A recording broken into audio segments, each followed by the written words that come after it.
This world the human is living in is a world of contradictions. On one side, there are air, water, food, and many other extraordinary arrangements necessary for providing and sustaining life. On the other side, there is war and riot, murder and destruction, disability and disease. Here, on one side, there is the human who does not want to die, who wants to live in blessings, who cherishes beauty and joy, and enjoyment and exhilaration, and more than anything else, who has a sense of right and wrong. On the other side, the human is compelled to die, is a victim of deprivation and despair, is troubled by uniformity and boredom, and is forced to see good being done to those who are bad and bad being done to the good. In this world of contradictions, if there is no divine guidance, then there is no story on this earth more meaningless than the human story. In the human story today, we will see two such earlier humans, one of whom looked at this story with divine guidance, and the other saw it without, and thus established the examples of the best and worst behaviors for humans to come till the day of judgment.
Human being is the only creature in this world who kills people like him without any right.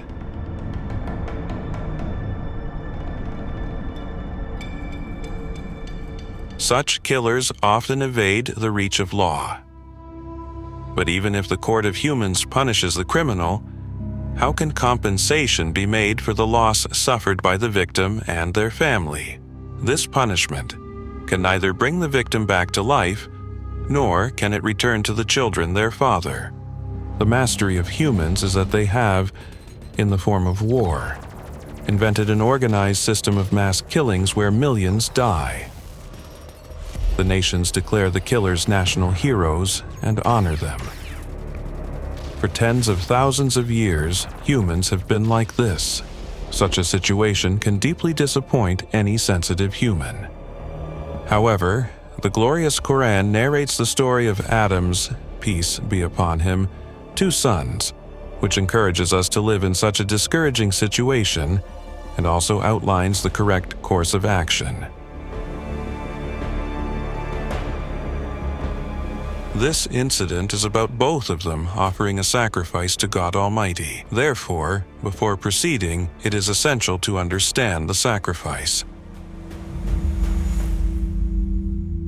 The human world is running on a fundamental principle from day one. Resources in the world are limited, and whatever are, they are distributed unequally among people. Here, some people get more, and some get less. According to the glorious Quran, one of the reasons God Almighty has created this situation is that those who receive more are tested whether they spend their wealth on others for God's pleasure or remain insensitive. While those who receive less endure with patience or through injustice and exploitation, try to increase their wealth.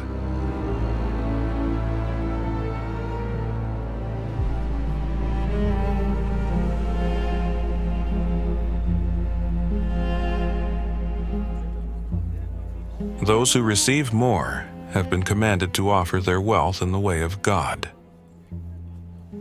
This wealth is distributed among the poor and needy. Sacrifice was the first practical implementation of this principle. Two things are combined in it. One is its purpose and reality, in which humans symbolically express that their wealth and life are dedicated to the Creator who gives them everything. And the other is its consequence that the hungry be fed and the needy helped.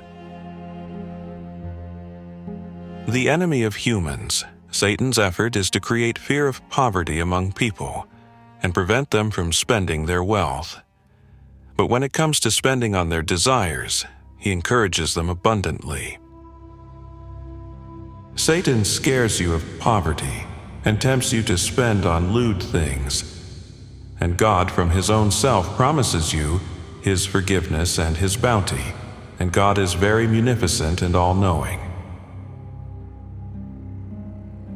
The two sons of the prophet Adam, whose incident of offering sacrifice is narrated by the glorious Quran, are mentioned as Abel and Cain.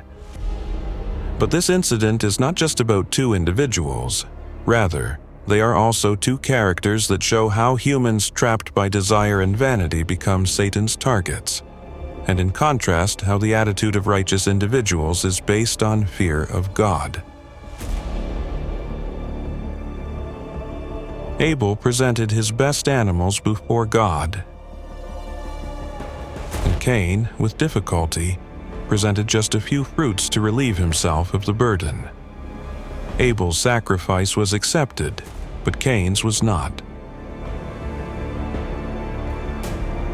Cain got inflamed by vanity, jealousy, and anger, and threatened to kill Abel.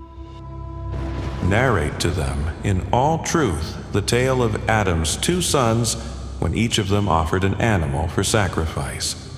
Then the offering of one was accepted, while that of the other was not. Then he, whose offering had not been accepted, said, "I will kill you." Since revered Adam was a prophet, it is likely that this information was conveyed to his sons through him. Or there might have been another sign through which this point was made clear. That is, whose sacrifice was accepted and whose was not. The purpose of giving this information was probably to encourage people to follow those who spend their wealth for God's pleasure enthusiastically, and to present more wealth before God, thus making the inclination to help deprived humans common. But it also had another consequence, which emerged in the matter of Satan. That is, revered Adam's superiority wounded Satan's pride, and he became ready for rebellion and disobedience. This same Satan poured his poison into Cain, and Cain, instead of considering his lack of sincerity and action, took Abel's acceptance as his humiliation and jealously became determined to kill him. Abel's response to Cain's threat was very wise and insightful. God accepts the offerings of only those of his servants who fear him. This statement by Abel was a decent way of drawing Cain's attention to the fact that God makes every decision based on justice and merit. If Abel's sacrifice was accepted, the reason was that his intent was purely to attain God's pleasure and closeness. Therefore, Cain should, instead of envying, create this quality in himself. With that, Abel also said, "Despite knowing your bad intention, I will not take the first step. However, in defending myself, whatever loss you suffer, the responsibility will be entirely on you, because you will commit injustice and also compel me to respond. After that, your destiny will be hellfire."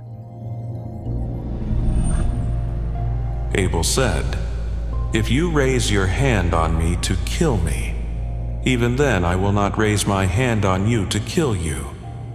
I fear God, Lord of the worlds. I want that, if you have decided to kill me, then you bear the burden of your own sin and that of mine as well, and be among the companions of hell. This is the punishment of such unjust people." Abel's words shook the inner Satan of Cain, because he knew that Abel's sacrifice was accepted due to his righteousness, and the real culprit was none other than Cain himself.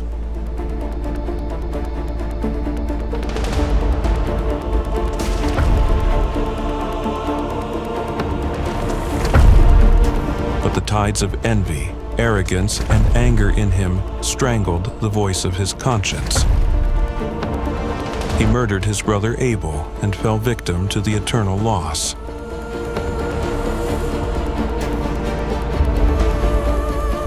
Even this did not stop him, and his soul finally persuaded him to kill his brother, and after killing him, he became one of those who procure loss.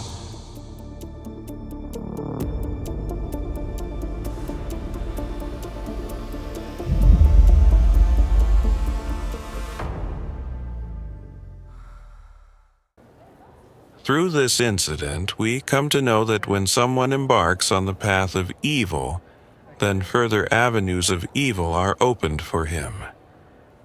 In other places, the Quran has presented this matter that such individuals are handed over to Satan, and only he guides them. Cain indeed murdered his brother, but he couldn't erase the mark of his crime. In the meantime, a crow came and started digging the earth. Seeing it, Cain understood the way to conceal the evidence of his crime by burying his brother's corpse, and he regretted that he didn't even have as much wisdom as the crow. Then God sent a raven who began digging the earth to show him how to hide the corpse of his brother. Seeing this, he cried, "Woe be to me! I could not even be like this raven so that I may have just hidden my brother's corpse." Thus, he was very ashamed on this. The Quran's last point illustrates how the conscience of those who dwell in evil becomes dead.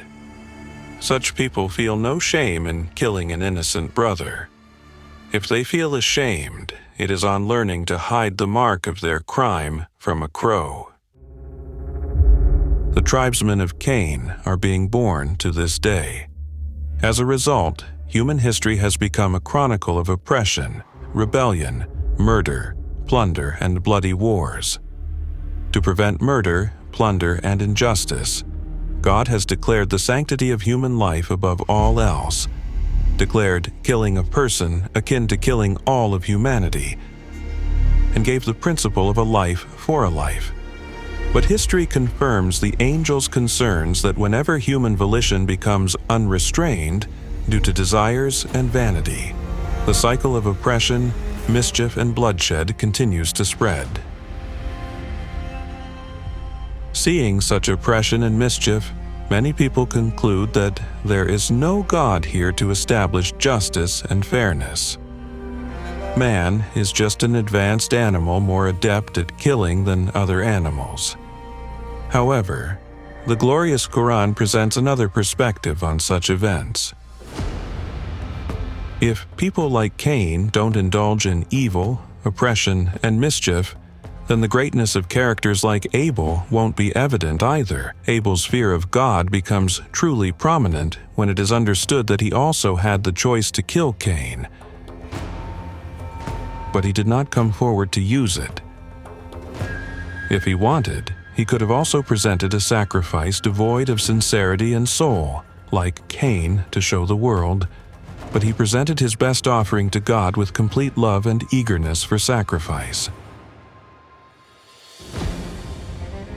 The attitude of Abel and individuals like him will prove in the hereafter, in front of all creatures, that those being offered the kingship of the universe are indeed worthy of that position.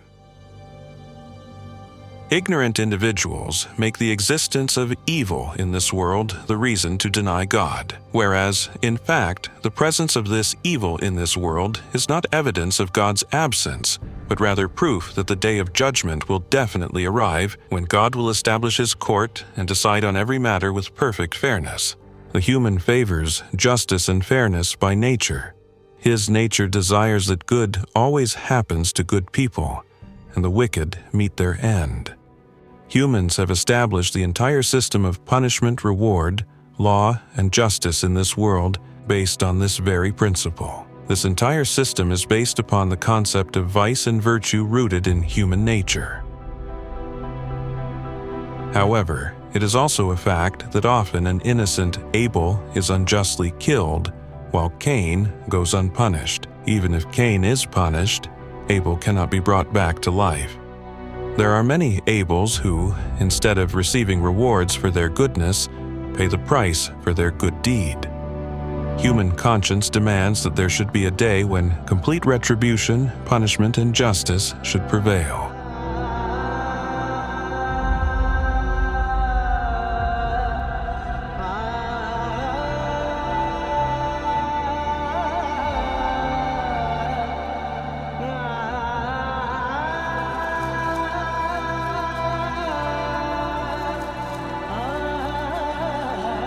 It is the grave of my young nephew, Abdul Sami, who was hit from behind by a car while riding his scooter. He fell on the road, and then a truck ran over him without stopping. Abdul Sami lost his life on the spot. The drivers of the car and truck fled the scene.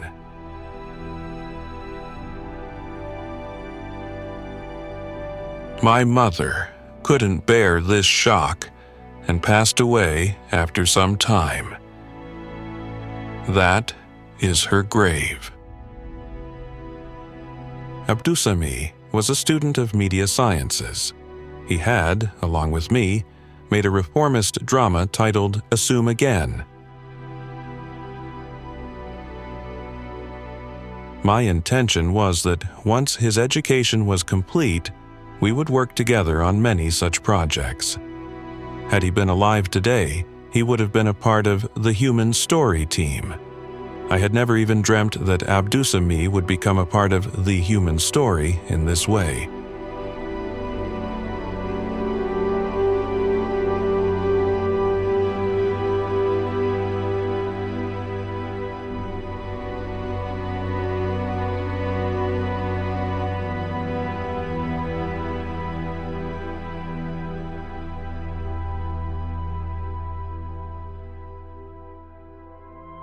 What happened to Abdusami doesn't happen to most of us, but in our knowledge and observations there is always someone like Abdusami.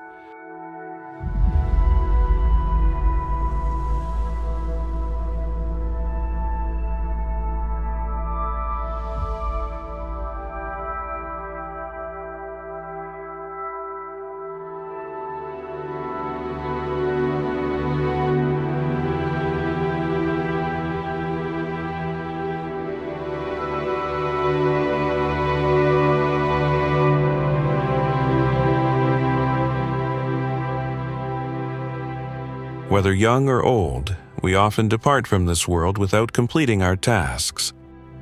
However, we don't want to die. Apart from the desire to live forever, there is a taste for beauty in us.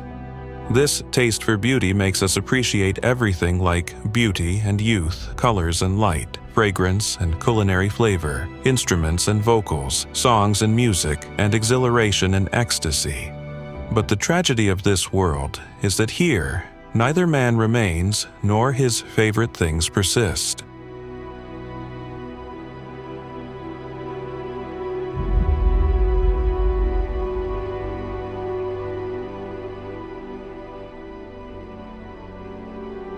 In response to this human quest, the glorious Quran comes and provides hope and transforms human tragedy into hope.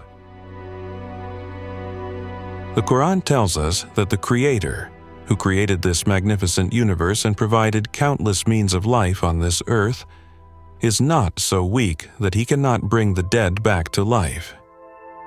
He is not unjust to leave the accounts of oppression prevalent in this dark world unanswered.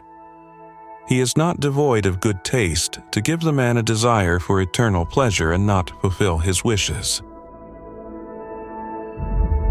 He will bring back to life those buried in graves. He will fully repay every good and evil deed. He will place those faithful ones who, while in obscurity, use their power and authority for goodness in the gardens of paradise. It will be that paradise where things like life, youth, beauty, enthrallment, and ecstasy will be given to those people forever who acknowledged God when invisible and did good deeds. As for criminals, they will not be able to escape his justice. It is God's promise. He does not go against his promise. When a person understands that this world is just a page of the book of life, not the complete book, he acquires the wealth of peace of heart that has no substitute in the world. Whereas those who deny this reality always live in uncertainty and anxiety. The deniers of God and the hereafter may spend their lives in whatever way, but when, due to old age or illness, they see death standing in front, their despair reaches its peak. In such situations, the human seeks refuge in a multitude of false hopes and meaningless philosophies. The arrow of consciousness remains embedded in his soul as he feels he is descending into oblivion. And after the darkness of death, there is no hope or a ray of life left. However, believers, at the time of death, are like a person sitting in the departure lounge of an airport, who, after a long journey, is returning home and is enthralled by imagining the moments to come.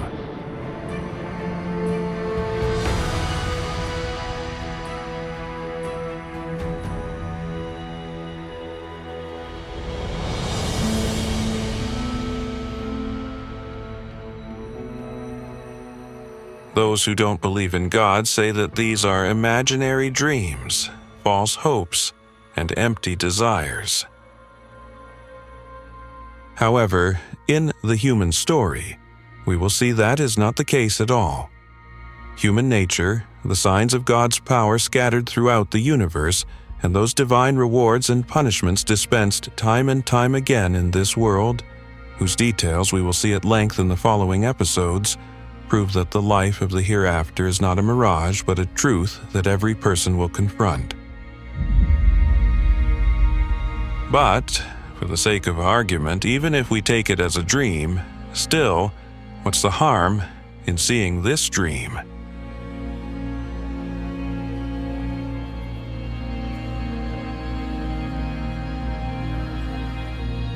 Those who see this dream don't lose hope even in the worst of circumstances because of their faith. No blessing of the world is forbidden for them, and along with enjoying those blessings, they also find spiritual peace by worshiping God. Along with that, by saving themselves from moral evils and treating others kindly, they give exemplary humans to society. If such people die, they die in a state of hope. After that, let's assume even if they were wrong, what harm would come to them after death? But if the Quran is true, then the deniers should consider what will happen to them. Even if God's mercy does not give them any punishment by displaying the abundant blessings of paradise, if He only says, "All of that you could get, but lost due to your stubbornness," for such deniers of truth, that would be punishment enough. Even according to simple logic, the believers' lives and deaths are much better than those of deniers.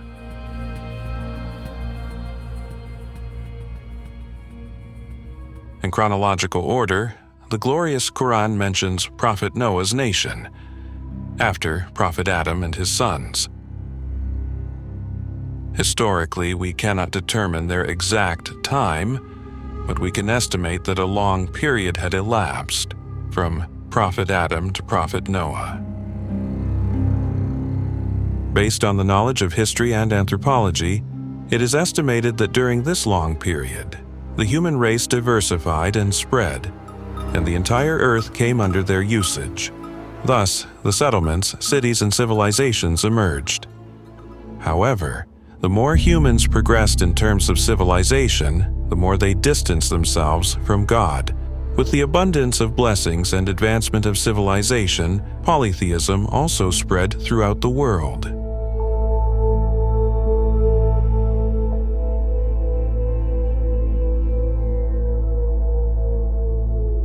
It is claimed that humans gradually transitioned from polytheism to monotheism. The supporters of this viewpoint have only one argument. In prehistoric times, they found some traces of polytheism and no trace of monotheism. But the question is, how could traces of monotheism be found?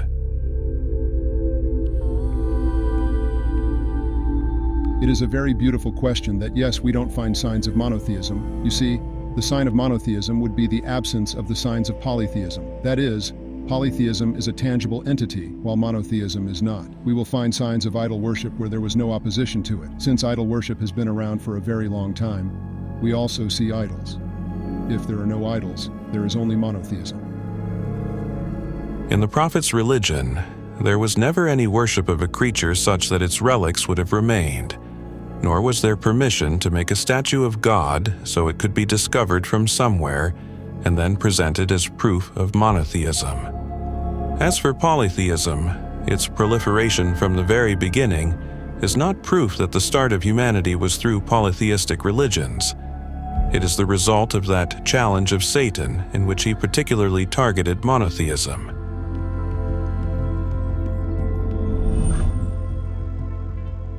A question arises.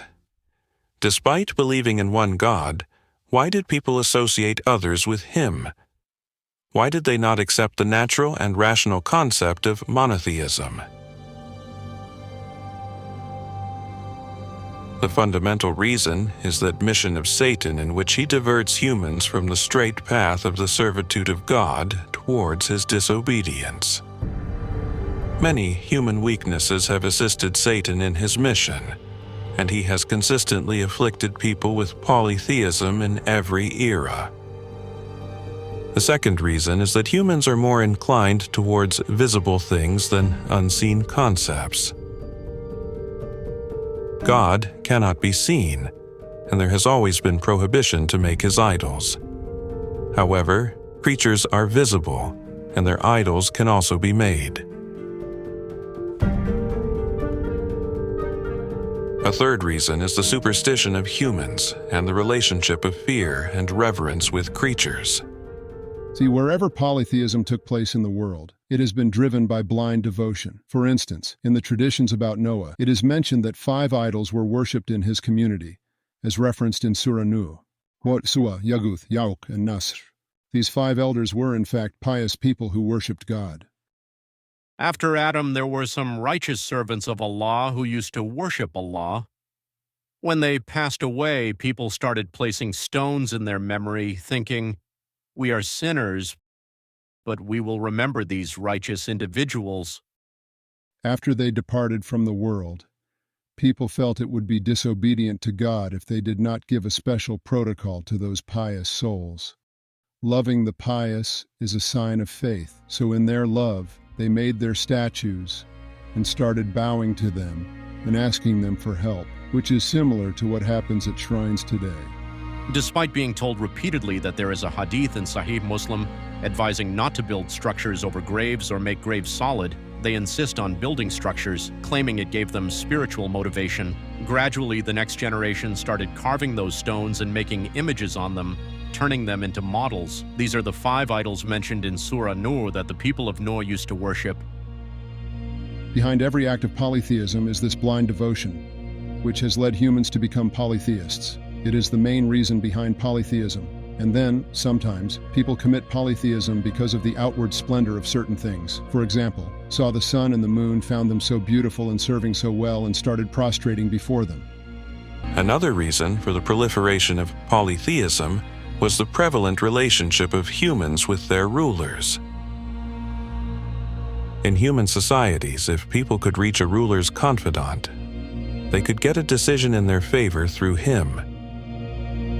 It became easy for demons to develop the notion that by appeasing the righteous people who are close to God, making them pray to God for them, presenting offerings to them, or worshiping them, God will decide according to people's desires based on the recommendations of those righteous, or he will grant those close to him the authority to bestow blessings to whoever they wished. All these factors combine and lead to the creation of polytheism. Once it is created, it spreads like an epidemic. To end this very situation, the arrival of a series of prophets started. Who are the prophets, and how do they become the greatest evidence of God and the hereafter? We will understand it through the circumstances of the life of Prophet Noah. Till then, Allah be with you.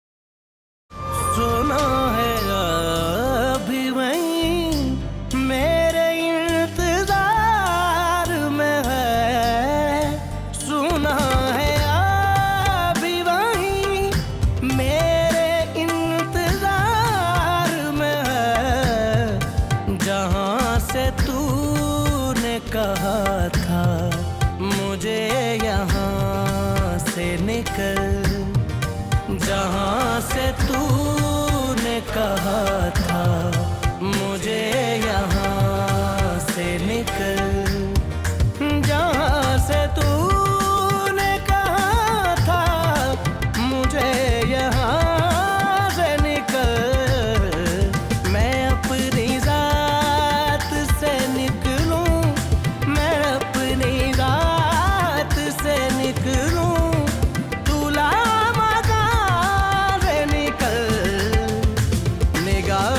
शौक में आ